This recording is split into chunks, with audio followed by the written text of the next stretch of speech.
Louis-Martin Leblanc, c'est moi l'organisateur du bar à glace où les filles viennent designer leur propre glace. Alors, explique-moi d'où est venu ce concept de bar à glace. Ça vient de mon expérience dans le domaine de l'événement. Moi, c'est depuis 2000 que je travaille dans l'événementiel, des performances lumineuses, la photographie, tout ça. Puis parallèlement à ça, je travaille dans l'industrie des cosmétiques en recherche.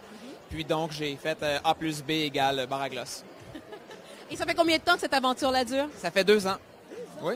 Comment les gens réagissent justement à ton bar à glace? Les gens sont comme « Oh my God ». Les gars sont comme « Je comprends pas ». Les filles sont comme That's amazing! « Oh my God, oh my God ». Habituellement, quand les gens arrivent, qu'est-ce que tu fais avec eux? Comment tu leur présentes le produit? On présente en fait les différentes familles de pigments, donc comment combiner les différents pigments pour faire un gloss qui leur va bien. Et on explique les arômes aussi, on explique un peu vite le concept aussi événementiel évidemment pour essayer de faire d'autres événements par la suite avec ces gens-là. On fait des gros corporatifs de 100, 200, 300 personnes, le maximum 400 ou 600 je pense qu'on a fait. Et on fait des petits parties de filles de 20, 10 filles, des petits parties privés à domicile.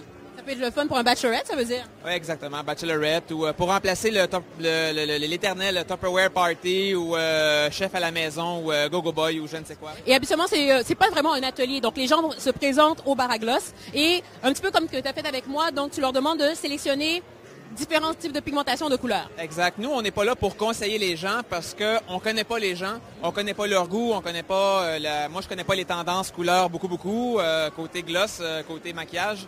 Mais on essaie d'expliquer pour que les gens aient comme résultat ce qu'ils s'attendaient à avoir selon leur choix de pigment. En règle générale, on réussit à livrer la marchandise. Donc quelque chose quand même que tout le monde peut porter. C'est pas trop flashy, c'est pas trop, malgré le nom, c'est pas trop provoquant. C'est vraiment juste le fun, le beau. Et on y va aussi avec une odeur. Oui, exact. Les arômes sur mesure, ça c'est le fun parce que bon, un gloss, c'est... La couleur designée, c'est intéressant, mais d'avoir un arôme sur mesure, c'est vraiment intéressant. Puis des fois, les gens vont combiner, là, on a vu des cherry coke vanille, on a vu des affaires un peu bizarres, mais il y a beaucoup de gens qui prennent pas d'arôme, vraiment nature. Il y a beaucoup de compagnies qui n'ont pas d'arôme, donc c'est comme un choix assez intéressant. C'est quoi le plaisir pour les hommes au bar? Pour les hommes, en fait, c'est de designer un gloss pour leur blonde.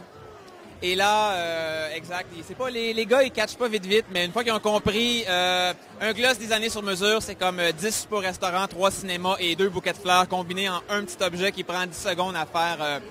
Pourquoi s'en Combien passer? ça peut valoir au détail, ça, à peu près? Ça dépend des quantités. En fait, pour des petits événements, c'est 20 $ l'unité, puis pour vraiment des gros corporatifs, ça descend jusqu'à 10 $ l'unité.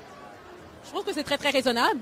Comparativement justement à 3 repas au restaurant, 10 bouquets de fleurs et tout ça, donc c'est très raisonnable. Exactement, surtout qu'en magasin, un gloss, c'est entre 12 et 35 $. Donc, déplacer à domicile, design sur mesure, c'est quand même assez abordable. Pour toi, qu'est-ce que ça représente Bridge for Events, cette nouvelle plateforme justement, est-ce que tu vas pouvoir populariser ce nouveau concept qui est là depuis 2 ans quand même, mais qui est quand même un nouveau concept pour plusieurs? Bien, pour moi, c'est une manière de rentrer en contact qui est un peu plus facile, un peu plus convivial et un peu plus design. Ça, c'est quand même assez très important. L'interface client-fournisseur, tout ça. Fait que ça, j'ai bien hâte de faire la pleine expérience de Bridge for Events. L'adresse où on peut avoir plus d'informations? Glossbar.com. Merci beaucoup.